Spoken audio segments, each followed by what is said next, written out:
On Telegram today, Russia is demanding a ban on the Dyson hair dryer. Hair reconstruction experts say its use has damaged the hair of thousands of Russian women, disrupting its structure. A complaint has already been sent to Rospotrebnadzor. A project to find contract soldiers to be sent to the front has been launched in Yekaterinburg. As part of the Recruit project, Yekaterinburg residents can earn 50,000 rubles for each person who signs a contract with the Russian Defense Ministry. The proposal to find contract soldiers for a fee was made by the Center for Additional Staffing of the Russian Armed Forces in the Akademicheskaya district. According to the terms, to receive the reward, you need to bring a potential soldier to the community center, leaving your contacts. The money will be transferred to the account upon the soldier's arrival at the unit. Russian business suddenly stopped paying taxes. Business debts to the budget have reached a historic record. In the first half of the year, the volume of overdue debt of organizations to budgets at all levels jumped 3.3 times and reached 176.2 billion rubles at the end of June, a record level for the entire period of available statistics, according to Rosstat data.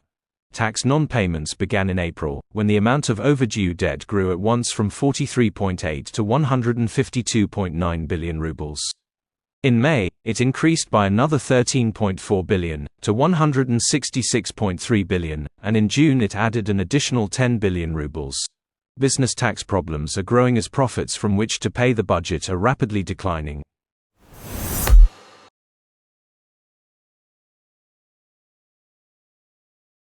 A bill has been submitted to the State Duma that proposes to strip migrants of Russian citizenship and expel them from the country for any violations. The document provides for the deportation of violators together with their family members. The initiative is explained by the increase in the number of crimes committed by migrants. German authorities have decided to start checking the social networks of Schengen visa applicants. This recommendation was issued by German police to prevent fraud. In a pathetic pushback against the Bunkerführer's edicts, the Rostelset Association, which unites more than 200 regional telecom operators, filed a complaint with the FAS over YouTube slowdowns. Providers believe that this discriminates against them compared to mobile operators. The organization asks to investigate the possible violation of antitrust laws and eliminate the problems. According to Rostelset, in recent weeks, access to YouTube via wired networks has worsened, while it works better on mobile networks, which violates the principles of the free market and leads to an outflow of users. St. Petersburg State University staff have been banned from publishing their work in international scientific journals published by Elsevier, including the authoritative Lancet. This decision, signed by Vice-Rector Sergei Mikashev, is explained by ethical standards and countering unfriendly policies, since payments by Russian scientists are allegedly directed to support Ukraine. The ban applies to 480 journals, and also limits payments for open access to another 1,853 publications. Has this content been useful to you?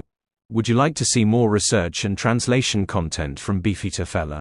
If you do, and you want to stay up to date with my work, please take a moment to like this video and subscribe to the channel now. It takes just a few seconds and it's free. This is really important. Your support and recommendations can make a big difference to the channel. The Poles came from earthworms, and the Russians are God's creations. State Duma Deputy Milanov explained Darwin's theory. Минимум буду согласен, конечно, со стариком Дарвином в части поляков, эстонцев и латышей. Они точно произошли от макак, обезьянов или дождевых червей. А мы, русские, белорусы и наши союзники-друзья, Божьи твари, Божьи создания, созданные им, Господом, по своему подобию и приличию.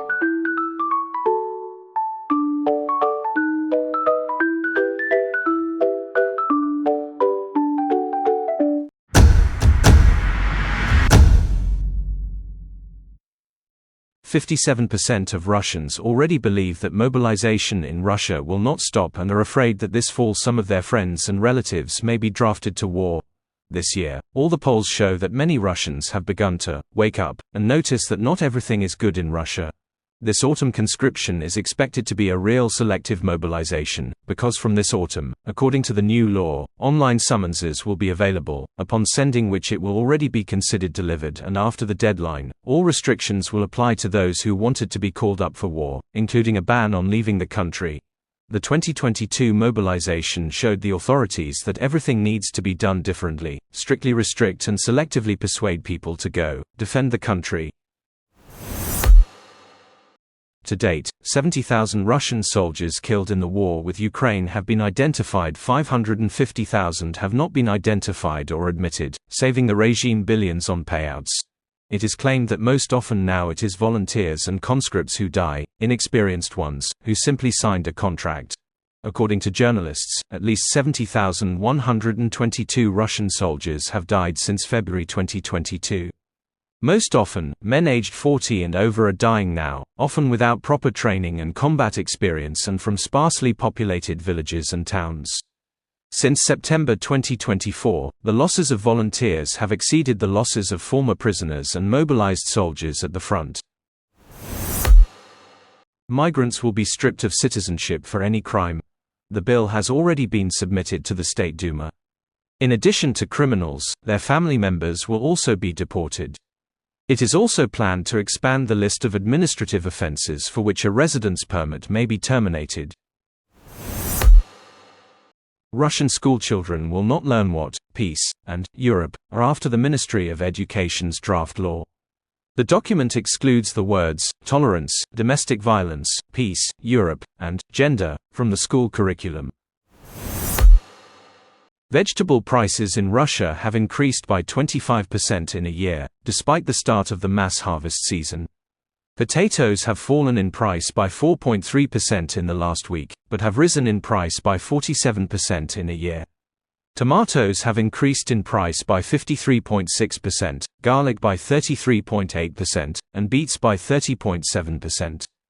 The top 10 products with the greatest price increase also included eggs, plus 32.3%, lamb, plus 30.2%, and bananas, plus 24.9%. Regular trains to China will start running from Primorye on December 15. This will allow residents of any point in Russia with access to Russian railways to travel to China by train. Russian Railways hopes that this innovation will contribute to the development of tourism between the countries.